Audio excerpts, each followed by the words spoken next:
The 1938 college football season was among recent history's most exciting and unpredictable seasons.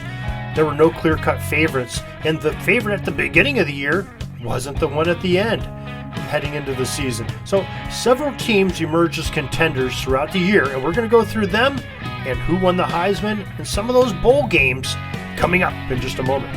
This is the Pigskin Daily History Dispatch, a podcast that covers the anniversaries of American football events throughout history on a day-to-day basis. Your host, Darren Hayes, is podcasting from America's North Shore to bring you the memories of the gridiron, one day at a time. So as we come out of the tunnel of the Sports History Network, let's take the field and go no huddle through the portal of positive gridiron history with pigskindispatch.com. This podcast is part of the Sports History Network, your headquarters for the yesteryear of your favorite sport. You can learn more at sportshistorynetwork.com. Hello, my football friends. This is Darren Hayes of pigskindispatch.com. Welcome once again to the Pig Pen, your portal to positive football history. And welcome once again to another Football History Rewind, part number 82, as we go through the college season of 1938. Now, though the rules stayed the same, and there were some rumors that revisions to the passing game were wanted, especially from throwing out of the end zone. The proposal would be that a touchback would be awarded to a team that passed the ball from behind their own goal line on fourth down. It was not very likely this would have the opportunity to occur, even if this would have became a rule. But it's interesting how they were thinking back then before World War II in the game of football. And I welcome you to our show here. Football History Rewind is an event where we go back and talk about every single year and the changes that occurred and the great things that happened in the game of football, 1 year at a time. And actually, we do a couple different episodes on each year because we cover one for the college game, one for the professional game, and this is the college game.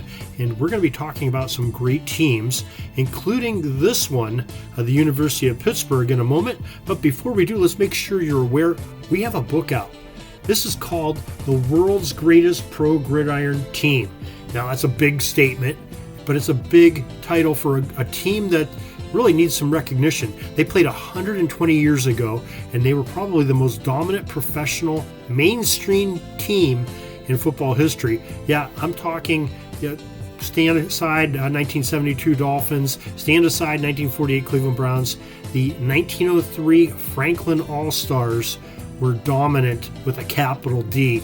And I'd love for you to get your hands on this book and let me know what you think. There's a great way to order it on Pigskin Dispatch right on the front page. We have a little insignia that says our book is out. Or you can go on Amazon and search under the World's Greatest Pro Gridiron Team or under my name, Darren L. Hayes, DARINHAYES. Well, sure hope you enjoy it and give us your feedback on what you think about the book. Now, the University of Pittsburgh in 1938, they were the early favorites because, after all, they won the national championship the previous season, so they were the incumbent. And the Pitt Panthers were led by a solid running game and a stingy defense, and head coach Jock Sutherland. So a lot of things were the same, and a reason to believe maybe they could repeat. But they soon showed that they weren't the strongest team in the world because they suffered a mid-season loss to crosstown rival Carnegie Tech. And they really weren't crosstown because Carnegie Tech, interesting enough, played their home games at Pitt Stadium, same place that Pitt did. So I'm not sure who it was a home game for when they played there in week 4. But Carnegie Tech ended up beating Pitt in a close game there in Pittsburgh. And that sort of ruining and spoiling the attraction for Pitt to go on to win another national championship. Well, then the end of the year, when they tried to, they went through a nice season, they ended up having another setback to number 3 Duke to complete a season at 8-2 for head coach Jock Sutherland.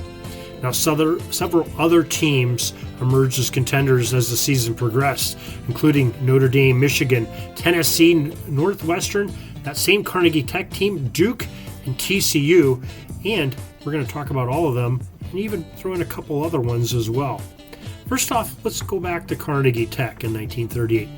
The Tartans, as they recall, were led by second-year head coach Bill Kern, who put together a pretty formidable roster of talent.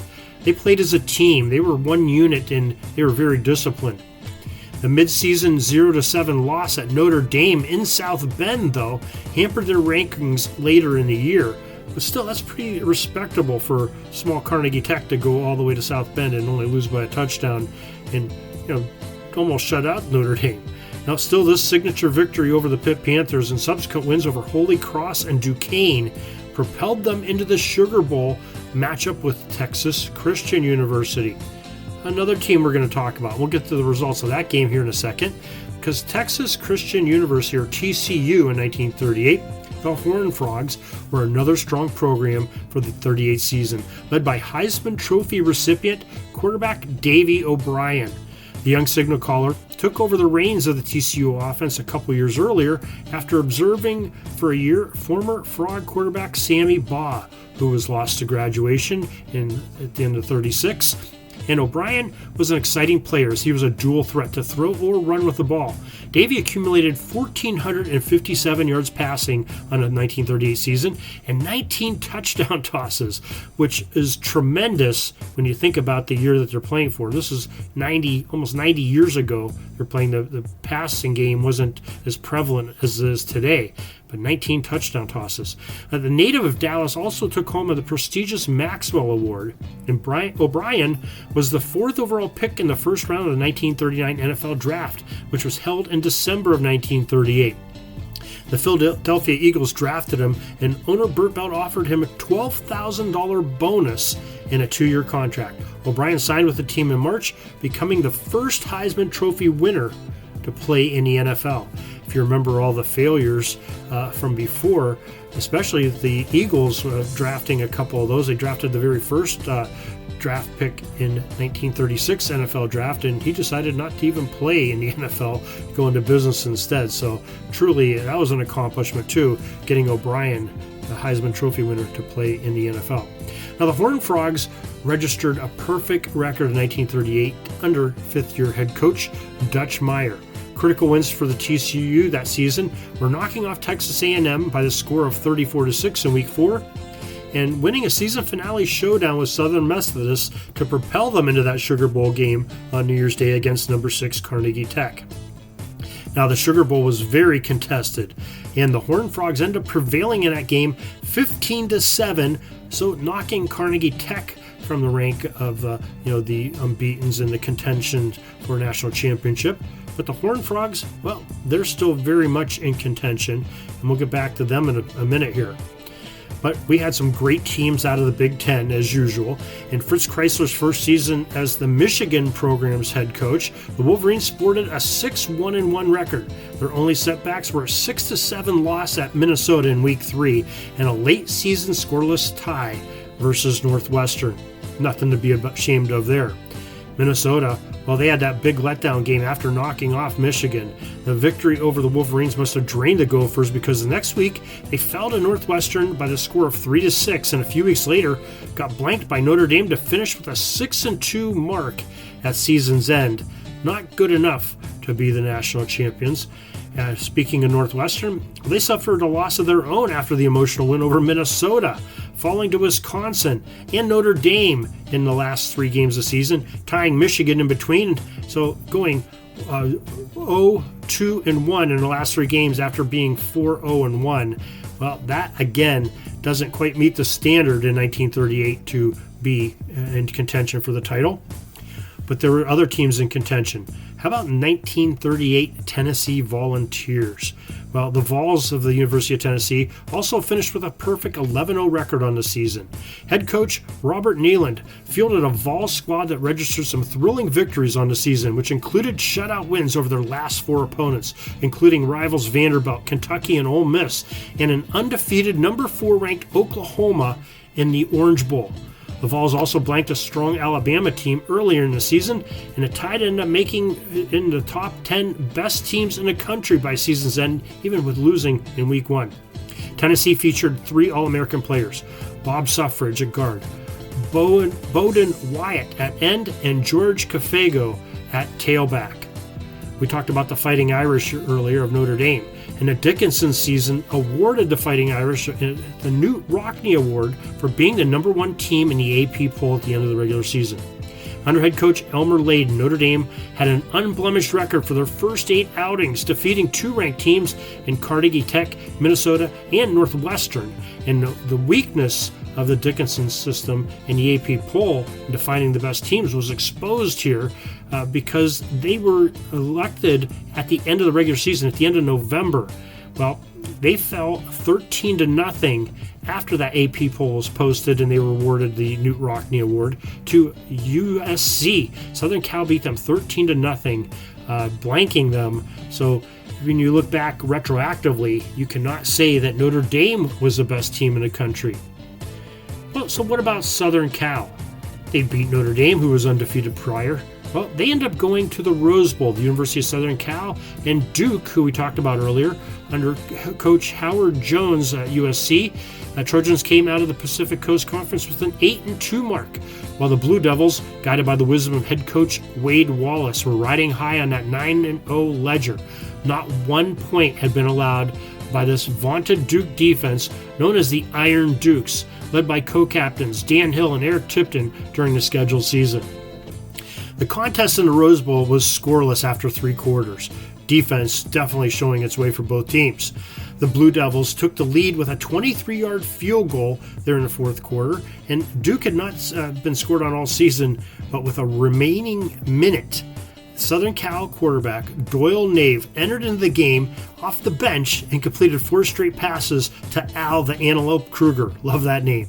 On the final pass to Kruger, it put Blue Devil Eric Tipton was put a move on, and Kruger ended up scoring the winning touchdown with 1 minute remaining.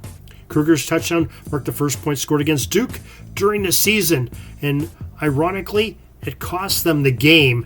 USC triumphed in this one 7-3, and it sort of knocks Duke from that top spot in the nation. They're right from the ranks of the unbeaten and unscored upon, and what a shame to go there in the last minute of the season.